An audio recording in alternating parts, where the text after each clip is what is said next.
इस वक्त दुनिया के कई देशों में युद्ध की आग भड़की हुई है। अमेरिका इजराइल का ईरान से युद्ध के वक्त खतरनाक ये होते जा रहा है और इन सब के बीच ईरान से जारी युद्ध के बीच अमेरिका के लिए नॉर्थ कोरिया के तानाशाह किम जोंग बड़ी मुश्किल खड़ी कर सकते हैं, क्योंकि एक बार फिर से किम जोंग अमेरिका को तेवर दिखा रहे हैं। तो ऐसे में क्या युद्ध का एक और नया फ्रंट खुलने जा रहा है? क्योंकि दक्षिण कोरिया और अमेरिका के संयुक्त सैन्य अभ्यास ने नॉर्थ कोरिया के तानाशाह किम जोंग को उकसा दिया है। इसलिए किम जोंग ने धमाका करते हुए सी ऑफ जापान की तरफ 10 बैलिस्टिक मिसाइलें दागी हैं। किम जोंग इस कदम को एक सीधे सैन्य उकसावे के तौर पर देखा जा रहा है, क्योंकि ईरान के मिसाइलों को रोकने के लिए अमेरिका ने साउथ कोरिया में तैनात एयर डिफेंस को वहां से हटाकर मिडिल ईस्ट भेजा था। अगर नॉर्थ कोरिया ने साउथ कोरिया के खिलाफ अपना कोई मिशन इस समय शुरू किया तो वो बहुत विध्वंसक रूप ले सकता है, क्योंकि अमेरिका को 2 फ्रंट पर युद्ध लड़ना पड़ सकता है। ना चाहते हुए भी उसे नॉर्थ कोरिया के खिलाफ युद्ध में उतरना पड़ सकता है। अमेरिका नहीं चाहेगा कि इस वक्त वो एक और युद्ध में उलझे, क्योंकि ईरान पर हमले के 15 दिन बाद भी अमेरिका अपने मकसद में कामयाब नहीं हो पाया है। इस हमले में उसके ज्यादातर हथियार टेस्ट हो गए हैं। उधर नॉर्थ कोरिया ने अपना शक्ति प्रदर्शन ऐसे वक्त पर किया जब साउथ कोरिया और अमेरिका ने अपना सालाना फ्रीडम शील्ड अभ्यास शुरू किया है, क्योंकि इस युद्ध अभ्यास को नॉर्थ कोरिया अपनी सुरक्षा के लिए खतरे के रूप में देखता है। जहां एक तरफ अमेरिका और इजराइल ईरान से लड़ रहे हैं, रूस और यूक्रेन में युद्ध जारी है, पाकिस्तान और अफगानिस्तान में जंग छिड़ी हुई है। अब ऐसे में किम ने अगर युद्ध का एक नया फ्रंट और खोल लिया तो विध्वंसक तबाही तय है। तो ये मिडिल ईस्ट में 15 दिनों से जारी युद्ध और बढ़ते ऊर्जा संकट के बीच दुनिया के देश के कई गुटों में बढ़ते हुए नजर आ रहे हैं। कोई अमेरिका के साथ खड़ा है तो कोई ईरान के साथ। लेकिन जिस तरह से दुनिया के अलग अलग हिस्से में टेंशन बढ़ रही है, वो तीसरे वर्ल्ड वॉर की संकेत देती दिखाई दे रही है। बिल्कुल वैसे ही जैसे ईरान और अमेरिका इजराइल के बीच जारी युद्ध में खाड़ी देशों के साथ ही नाटो देश भी डायरेक्ट इनडायरेक्ट शामिल हो गए हैं।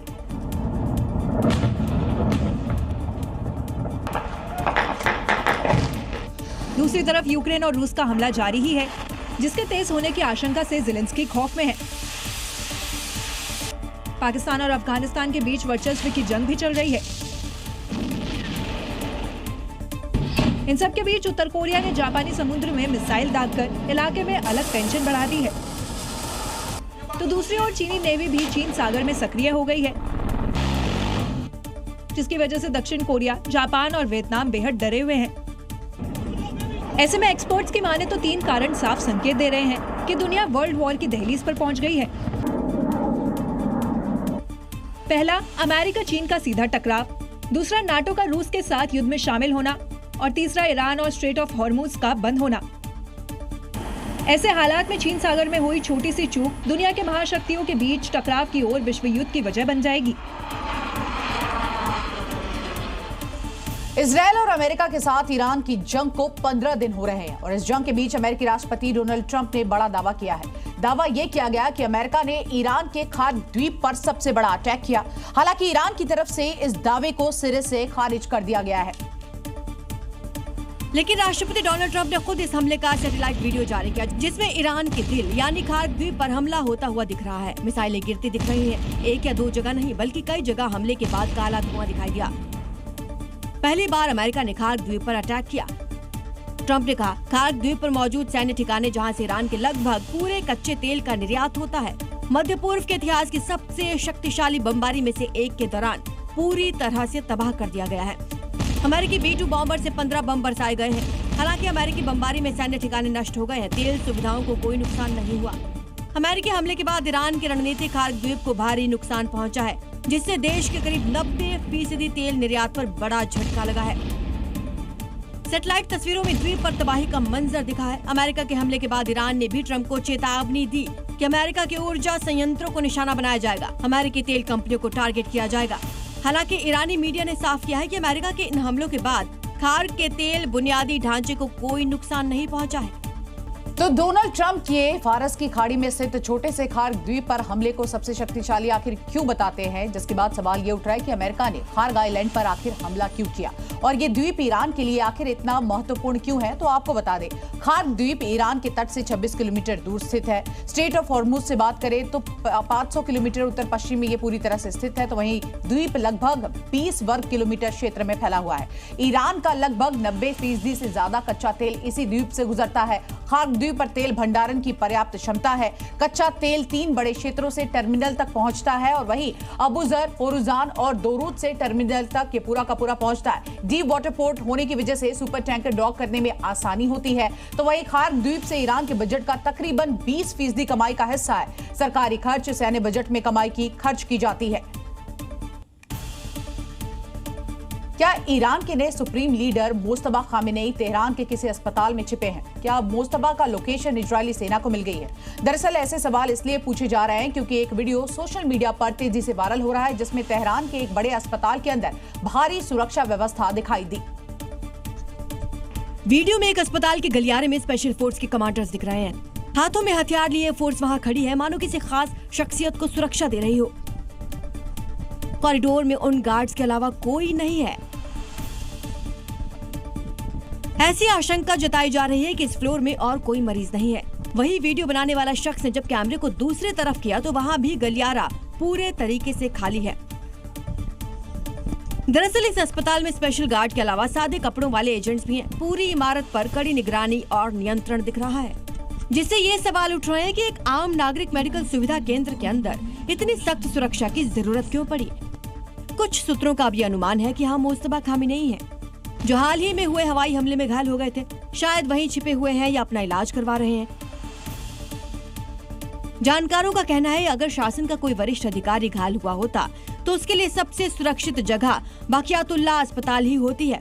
यह अस्पताल इस्लामिक रेवोल्यूशनरी गार्ड कॉर्प्स से चलाता है। अक्सर इसका इस्तेमाल उच्च रैंकिंग वाले सैन्य और सरकारी अधिकारियों के लिए ही किया जाता है। जहां एक तरफ ईरान जंग और तेज हो गया है तो वहीं दूसरी ओर अब अमेरिका ने ईरान के नए सुप्रीम लीडर समेत ईरान की टॉप 10 कमांडर पर इनाम की घोषणा कर दी है। इनके बारे में जानकारी देने वाले को $1 करोड़ देने का ऐलान भी कर दिया गया है। अमेरिकी विभाग ने यह अपील रिवॉर्ड्स फॉर जस्टिस कार्यक्रम के तहत की है। विदेश विभाग ने सोशल मीडिया प्लेटफॉर्म एक्स पर एक पोस्ट शेयर किया जिसमें मुस्तफा खामेनेई समेत IRGC के टॉप 10 लीडर के नाम हैं जिन्हें ईरानी आतंकी बताया गया है। पोस्टर में कहा गया है कि इस संबंध में दी जाने वाली जानकारी के आधार पर इनाम $1 करोड़ तक हो सकता है। साथ ही जरूरत पड़ने पर जानकारी देने वाले इन्फॉर्मर को दूसरे देश में भी बसने और सुरक्षा देने की बात कही गई है। जिन ईरानी अधिकारियों के बारे में जानकारी मांगी है उनमें ईरान के नए supreme leader Mustafa Khamenei, Iran के खुफिया मंत्री Ismail Khatib, deputy chief of staff Ali Askar Hayaji, major general Yahya Rahim और गृह मंत्री ब्रिगेडियर जनरल एस्कंदर मोमिनी नाम प्रमुख है। दरअसल ये कदम ऐसे समय पर उठाया गया है जब अमेरिका और इजरायल के हमले के बाद ईरान में खामेनेई समेत टॉप लीडर के मरने के बावजूद IRGC मजबूती से लड़ रहा है और अपनी रणनीति चाल से अमेरिका के नाक में दम कर रखा है। अब तेल संकट की वजह से दबाव अमेरिका पर बढ़ रहा है। तो इजरायल और अमेरिका ने शायद जंग की शुरुआत में भी नहीं सोचा होगा कि ईरान इस तरह से पलटवार करेगा और जंग के 15 दिन में पहुंचने के बाद ईरान एक के बाद एक ऐसे हथियारों का इस्तेमाल कर रहा है जिससे इजरायल में ईरानी मिसाइलों और ड्रोन्स के शोले धधक रहे हैं, जिनकी तस्वीरें भी इजरायल के अलग अलग शहरों से आ रही हैं क्योंकि ईरान ने ऑपरेशन ट्रू प्रॉमिस 4 के तहत हमला शुरू कर दिया है। IRGC के जारी वीडियो में ईरानी मिसाइलों के लॉन्च होने का वीडियो भी है जो बताने के लिए काफी है कि ईरान झुकेगा नहीं। दिन हो या रात, ईरान का सबसे ज्यादा टारगेट इजरायल के तेल अवीव है क्योंकि तेल अवीव इजरायल का सबसे ज्यादा आबादी वाला शहर है। इसके साथ ही कई सरकारी संस्थान और वित्तीय केंद्र भी हैं यहाँ। सुबह सुबह मध्य इजरायल में मिसाइल हमले के बाद तबाही का मंजर दिखाई दिया। तेल अवीव में रिहायशी इलाकों को निशाना बनाकर क्लस्टर मिसाइलों से निशाना बनाया गया। हमले के बाद एक बिल्डिंग में आग लगी दिखाई दे रही है। नीचे लोगों की भीड़ है, सैकड़ों गाड़ियां खड़ी हैं। ईरान के ये क्लस्टर बम 7000 मीटर की ऊंचाई पर अलग अलग होते हैं। जब वो फटते हैं तो 8 से 12 किलोमीटर तक तबाही मचाते हैं। हालांकि क्लस्टर बम के इस्तेमाल पर अंतर्राष्ट्रीय पाबंदी है, लेकिन मिडिल ईस्ट में छिड़ी इस जंग में हर हथियार का इस्तेमाल किया जा रहा है। ईरान युद्ध में सबसे बड़ा सवाल यह है कि आखिर ईरान मिडिल ईस्ट में अमेरिकी ठिकानों और उसके जहाजों पर इतना सटीक हमला कैसे करा। दरअसल इसकी वजह है ईरान की सैटेलाइट ताकत, जिसके जरिए इस्लामिक रिवोल्यूशनरी गार्ड को सटीक लोकेशन भी मिल रही है। सबसे पहले बात खयाम की करते हैं। ये ईरान का एक हाई रेजोल्यूशन इमेजिंग सैटेलाइट है जिसे 9 अगस्त 2022 को रूस ने कजाकिस्तान के बैकनूर से सफलतापूर्वक लॉन्च किया था, जिसके जरिए ईरान अपने सीमावर्ती इलाकों में लगातार निगरानी रखता है। तो वहीं पाया टोलू 3 से ईरान का ये सबसे भारी सैटेलाइट बताया जा रहा है। यहाँ पर आप देखिए किस तरह से इसकी वजह से तकरीबन 150 किलो इसका वजन है और ये सबसे घातक भी बताया जाता है। 3 से 5 मीटर रेजोल्यूशन है। ये तस्वीरें ले सकता है और सेंसरों के माध्यम से पृथ्वी की सतह की अगर हम बात करें, महासागर और वायुमंडल का पूरा डेटा ये एकत्र करता है। अब बात करते हैं नूर 3 की। यहाँ पर ईरान की ये तीसरे सैन्य इमेजिंग उपग्रह है, जिसकी वजह से 27 सितंबर 2023 को इस्लामिक रेवोल्यूशनरी गार्ड ने इसको लॉन्च किया था। ये सैटेलाइट अधिक स्पष्टता के साथ, एकदम क्लियर विजन के साथ तस्वीरें लेता है। ईरान इस तकनीक का इस्तेमाल करके अपनी लंबी दूरी की मिसाइलों को पहले ही विकास कर चुका है और अमेरिकी एयरबेस पर इसकी टेस्टिंग कर रहा है। ये तीनों सैटेलाइट ईरान के त्रिशूल सिस्टम की तरह काम करते हुए दिखाई दे रहे हैं। इन सब के बीच जहां एक तरफ अमेरिका और इजराइल ईरान पर लगातार मिसाइल बरसा रहे हैं, तो वहीं ईरान भी जबरदस्त पलटवार कर रहा है। ईरान ने बगदाद और बहरीन में अमेरिकी ठिकानों पर ड्रोन और मिसाइलों से हमला किया है। ईरान ने अमेरिकी दूतावास के रडार सिस्टम को टारगेट किया है। सुसाइड ड्रोन से हमला कर अमेरिकी दूतावास की छत पर लगे रडार सिस्टम को उड़ा दिया गया। इस हमले का वीडियो भी सामने आया। देखिए कैसे अमेरिका दूतावास की छत पर हुए हमले में पूरा रडार सिस्टम आग का गोला बन गया है। वीडियो में बिल्डिंग की छत से धुआं उठ रहा है। ईरान की ड्रोन के सटीक हमले ने रडार सिस्टम को एक झटके में उड़ा दिया। ईरान सिर्फ बगदाद में ही बारूदी तबाही नहीं मचा रहा, बल्कि बहरीन में भी अमेरिकी ठिकानों पर ड्रोन से अटैक कर रहा है। बहरीन में ईरान के ड्रोन हमले की तस्वीर देखिए। यहाँ ईरान के शाहिद 136 ड्रोन ने अमेरिकी सैन्य ठिकाने को टारगेट किया। अमेरिका के 5th फ्लीट हेडक्वार्टर पर ड्रोन हमले से तबाही मच गई। वीडियो में दिख रहा है कि सुसाइड ड्रोन जैसे ही टारगेट से टकराया, धमाके की तेज आवाज के साथ चारों तरफ लाल तबाही मच गई। आग के भयंकर लपटों के साथ चारों तरफ धुएं का गुबार छा गया। वहीं ईरान के साथ युद्ध के खींचते चले जाने से ट्रंप पूरी तरह से खिंचे हुए हैं। उम्मीद के उलट ईरान के पलटवार ने अमेरिकी यहाँ पर किस तरह से पूरी ताकत को चुनौती दी है वो देखने को मिला। और अब अमेरिका ने यहाँ बड़े बम और कई तरह की मिसाइलें दागने वाले खतरनाक बॉम्बर्स का बेड़ा ब्रिटेन में भी उतार दिया है, जहां पर ये पूरी तरह से जेट्स आसानी से ईरान पर हमला कर पाएंगे। फिर चाहे वो B-1B लांसर विमान हो या फिर B-52H बॉम्बर विमान। ब्रिटेन के फेयरफोर्ड एयरबेस पर उतरने के साथ ही साफ हो गया, मिडिल ईस्ट का युद्ध और ज्यादा भयावह होने वाला है, क्योंकि ये अमेरिकी विमान बेहद घातक होते हैं। बड़े बमों को गिराने में या फिर हवा से ही बैलिस्टिक मिसाइल दागने में इनका इस्तेमाल होता है। ब्रिटेन में अमेरिका के 12 B-1B लांसर विमान पहुंच गए हैं, जो अपने साथ करीब 75,000 पाउंड बम और गोला बारूद लेकर आए हैं, जबकि 6 B-52H विमान भी यहाँ उतर चुके हैं। ये बॉम्बर एयरक्राफ्ट बम गिराने के साथ ईरान से 1000 मील से भी ज्यादा दूरी से उड़ते हुए क्रूज मिसाइल से हमला कर सकते हैं। यानी ट्रंप ने इस युद्ध के लिए अपने घातक प्लान को जमीन पर उतार दिया है, जो अगले 24 घंटे में एक्टिवेट हो जाएगा, जिसके जरिए न सिर्फ वो युद्ध को जल्द खत्म करने वाले हैं, बल्कि दुनिया को अपनी ताकत का एहसास कराने वाले हैं। इजराइल यूएस युद्ध में हथियारों और गोला बारूद वाले युद्ध के साथ ही अब देखिए किस तरह से प्रोपेगेंडा युद्ध भी चरम पर है। अब यूएसएस अब्राहम लिंकन को लेकर ईरानी दावों को झुठलाता एक वीडियो अमेरिका ने जारी कर दिया है और दावा किया है कि यूएसएस अब्राहम लिंकन पूरी तरह से ठीक है और यहां से लगातार अमेरिकी फाइटर उड़ान भर रहे हैं और ईरान के आसमान पर पहुंचकर बारूदी बारिश कर रहे हैं। अमेरिका ने अपने एयरक्राफ्ट कैरियर से होने वाले फाइटर्स की टेक ऑफ और लैंडिंग का वीडियो जारी किया है। इससे पहले ईरान ने अब्राहम लिंकन को अपने हमलों से क्षतिग्रस्त करने का दावा किया था, जबकि अमेरिका ने इसे एक प्रोपेगेंडा वीडियो का हिस्सा बताते हुए दावा किया था कि ये AI वीडियो है। ईरान ने फिर दावा किया कि उसके हमलों से बचने के लिए अब्राहम लिंकन ईरान से सैकड़ों मील दूर चला गया है। लेकिन अब एक बार फिर अमेरिका ने नया वीडियो जारी कर ईरानी दावे को झूठा करार दिया है। यूएस सेंटकॉम ने वीडियो जारी करते हुए लिखा है कि अब्राहम लिंकन पूरी तरह से ऑपरेशन में है। भारत सरकार की ओर से भले ही लगातार देश में पर्याप्त LPG स्टॉक होने का दावा किया जा रहा है, लेकिन देश के कई राज्यों में हालात अभी बेकाबू होते जा रहे हैं। राज्य सरकारें स्थिति को नियंत्रण में लाने की पूरी कोशिश में जुटी है, लेकिन लोग इस कदर पैनिक है कि रात से ही LPG सिलेंडर लेने के लिए एजेंसियों के बाहर कतार लगाए जा रहे हैं। बिहार के कैमूर, पटना के दानापुर की, यूपी के लखनऊ, बिजनौर की, मध्य प्रदेश के कोरबा की, छत्तीसगढ़ के रायपुर की ये तस्वीरें सरकार के दावों की पोल खोलती दिख रही हैं कि स्थिति नियंत्रण में है और पर्याप्त मात्रा में गैस मौजूद है। अगर ऐसा है तो फिर बुकिंग के बावजूद गैस क्यों डिलीवर नहीं हो पा रहे? ये तस्वीर बिहार के कैमूर की है। राजधानी पटना में भी लोग सुबह 4 बजे ही गैस एजेंसी के बाहर कतार में लग जा रहे हैं। यूपी के हालात भी ऐसे ही बने हुए हैं। सीएम योगी के दावों पर भी लोग भरोसा नहीं कर पा रहे। मध्य प्रदेश के कोरबा में भी देखिए कैसे लोगों की लाइन लगी है, जिसकी एक बड़ी वजह ये है जबकि आम दिनों में जहां देश भर में 45 से 50 लाख सिलेंडर की बुकिंग होती थी, वो मौजूदा वक्त में बढ़कर 85 से 90 लाख हो गई है। मांग अचानक से दोगुना होने पर एजेंसियों को सप्लाई देने में दिक्कत आएगी ही, और यही दिक्कत पैनिक की वजह बन रही है।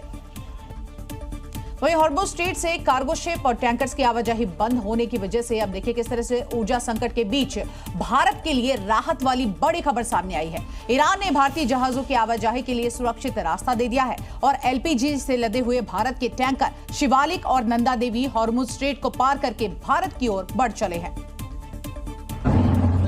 बीते 15 दिन से जारी मिडिल ईस्ट युद्ध की वजह से ये जहाज हॉर्मुज़ स्ट्रेट में फंसे हुए थे, क्योंकि ईरान यहाँ से गुजरने वाले जहाजों को चेतावनी दे रखी थी।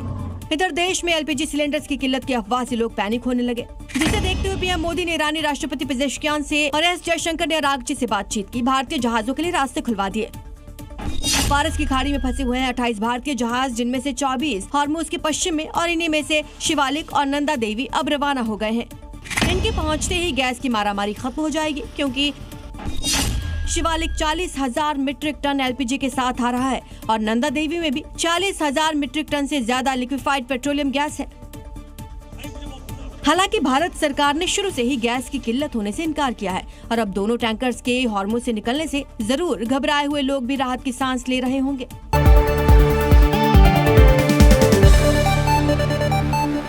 तो ये मिडिल ईस्ट में छिड़ी जंग के बीच भारत में मौजूद जमाखोर चांदी काटने में लगे हुए हैं, लेकिन जी न्यूज ने जमाखोरों के खिलाफ भारत छोड़ो मुहिम छेड़ रखी है। ऐसी मुहिम के तहत जी न्यूज की टीम ग्राउंड जीरो पर उतरी और सच बताने की कोशिश कर रही है। जो लोग एलपीजी सिलेंडर की कमी बता रहे हैं, उसमें आखिर कितनी सच्चाई है? क्योंकि कई जगहों पर भले ही गैस एजेंसी के बाहर लोगों की लंबी लंबी कतारें लगी हो, दावा किया जा रहा हो कि उन्हें सिलेंडर नहीं मिल रहा, तो उन्हें सिलेंडर मिलना इसलिए मुश्किल हो रहा है क्योंकि जमाखोरों ने घरेलू सिलेंडरों की कालाबाजारी शुरू कर रखी है। तस्वीरें यूपी के नोएडा सेक्टर 15 की है, जहां लगी दुकानों में कमर्शियल सिलेंडर से ज्यादा घरेलू सिलेंडरों का इस्तेमाल हो रहा है। एक दुकान पर 3-3 घरेलू गैस सिलेंडरों के जरिए खाना बनाया जा रहा है। अब आप सोचिए कि जब लोगों को सिलेंडर नहीं मिल रहा, तो फिर दुकानों पर ये सिलेंडर कहाँ से आ गए हैं? ये भी यहाँ पर घरेलू गैस सिलेंडर इस्तेमाल किया जा रहा है। ये 2-2 भट्टियाँ यहाँ पे लगाई गई हैं, घरेलू गैस सिलेंडर की यहाँ पर लगाई गई है। जी न्यूज ने जब इन दुकानों में मालिकों से पूछा, तो वो बहाना बनाते हुए घर से सिलेंडर लाकर इस्तेमाल की बात कहते नजर आए। कमर्शियल इस्तेमाल करते थे, अब बंद है दुकान, आज नहीं थी दुकान, तो अब घर वाला सिलेंडर उठा के आज दुकान चालू की है। एक तरफ नोएडा में हो रही कालाबाजारी की तस्वीरें हैं, तो दूसरी तरफ राजस्थान के 12 में एक्शन दिखाई दिया, जहां 44 स्थानों पर छापा मारकर कार्रवाई में 71 घरेलू गैस सिलेंडर जब्त किए गए। सिलेंडर रेस्टोरेंट, ढाबा और दूसरे प्रतिष्ठानों पर इस्तेमाल किए जा रहे थे। के सागर में गैस सिलेंडर को लेकर उस वक्त बवाल मच गया जब एक एजेंसी के बाहर भारी संख्या में लोग जुट गए, तो वहीं एजेंसी वाले ने शटर गिराकर अपना फोन बंद कर दिया, जिसके बाद यहाँ जमकर हंगामा हुआ और 12 लाइन में लगे लोग वहीं सड़कों पर बैठ गए। इस दौरान जाम में फंसे लोग प्रदर्शनकारी महिलाओं को समझाते दिखे। वहीं जैसी ही इलाके में अफरा तफरी मची, इलाके के एसडीएम मनीष शर्मा मौके पर पहुंचकर पहले लोगों को समझाया और जाम खुलवाया। हम और आप हैं, अगर हम एक आध सिलेंडर रखते हैं तो कोई दिक्कत नहीं, लेकिन हम 2-2-3 सिलेंडर एडवांस में ला के रख रहे हैं। और फिर गैस एजेंसी वाले की क्लास लगा दी। गैस लिमिटेड होने के बाद में तुम्हारा टोकन नंबर क्यों नहीं आ रहा? जो तुम्हारा DAC सो एंड सो जो आप बताने के बाद आप डिलीवर, वो क्यों नहीं आ रहा? इतना ही नहीं बल्कि फोन बंद करने पर एजेंसी मालिक पर भड़क गए। आपको हमें फोन नहीं करना चाहिए, आपको नहीं लोकल पुलिस थाने को फोन करना चाहिए कि हमें कोई दिक्कत आ रही है, लोग यहाँ पर ज्यादा है, हमें मदद करने की जरूरत है, या हमारे पास में ये दिक्कत है या वो दिक्कत। आप ऑल ऑफ सडन शटर गिरा के फोन बंद करके समस्या हल हुआ नहीं। एसडीएम मनीष शर्मा ने अपनी सूझबूझ के जरिए पूरे मामले को शांत करवाया। ईरान युद्ध की वजह से भले ही ऊर्जा का संकट खड़ा हो गया हो, लेकिन भारत में पर्याप्त मात्रा में एलपीजी का भंडार मौजूद है। बावजूद इसके अफवाहों ने पैनिक क्रिएट किया है और साइबर ठगों ने इसे आपदा में अवसर बना लिया है।